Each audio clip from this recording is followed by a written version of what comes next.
Unfortunately, your Monday is just basically a continuation of what we saw late in the weekend. After, of course, the heat started off, Lexington hit 88 Friday and Saturday, so we didn't make that 90-degree mark, although we got awfully close. And then, of course, this happened yesterday. The clouds built in, we cooled down, we had those showers around yesterday, and guess what's still happening this morning? Showers. MaxTrack shows some light rain here in Lexington. They're more numerous south and east, and you're a bit drier as you head north and west.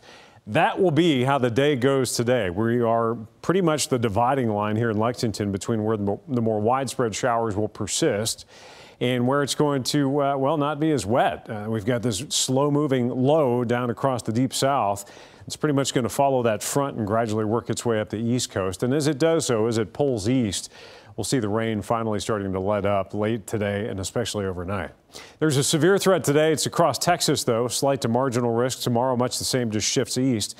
And then by Wednesday, it shifts even farther east. But notice you've got this marginal risk that extends all the way up into the Commonwealth. We'll have a 1-2 punch, a warm front, cold front combo coming for Wednesday into Thursday.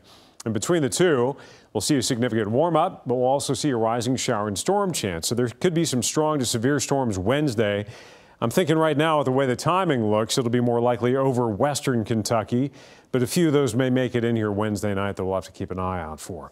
Rainfall amounts have been on the lighter side, a few tenths of an inch on the high end. You can see around Richmond, Stanford, out towards Winchester, a tenth of an inch. And rainfall today is largely going to stay locked up into southeastern counties like I talked about, and then gradually wind down overnight as that low pushes east. But then you notice we catch a break. Not going to see a whole lot going on Tuesday into Wednesday. Things start to change back up again, though. After our brief break, here comes your warm front. This will send highs soaring into the 80s. Wednesday, there may be a few showers and storms around the morning, but you can start to see those storms gathering over western Kentucky. This is where we could get into some of those stronger storms in Wednesday afternoon, Wednesday night. And the question is, how far east will they manage to make it and hold their strength? Rainfall. Decent soaking into our southeastern counties there as you go through that rest of the day. We'll pick up another probably a few tenths of an inch. It may not be quite as much as we were showing there. And the good news is the rain's keeping the pollen tamp down. That won't be the case tomorrow. We're going to be right back to high levels. So we're in the 50s. The high temperature trend down and then up and then hovering in the 70s and 80s into the weekend. And the 6 to 10 day temperature outlook shows a big bright red bullseye for above normal temperatures as we wrap up this month and head into the next. So for today, clouds around, the showers most likely into our eastern counties. We're just not going to have much of a chance to warm up between the northeasterly breeze. It'll be windy at times.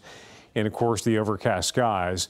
Tomorrow, though, the clouds break. And look at that. Here comes the sun and here comes the warmth. We're back in the upper 70s. And then by Wednesday, you'll notice the rising shower and storm chances you go later in the day. They'll be more likely, especially into your Wednesday evening, I think is the time frame for that right now.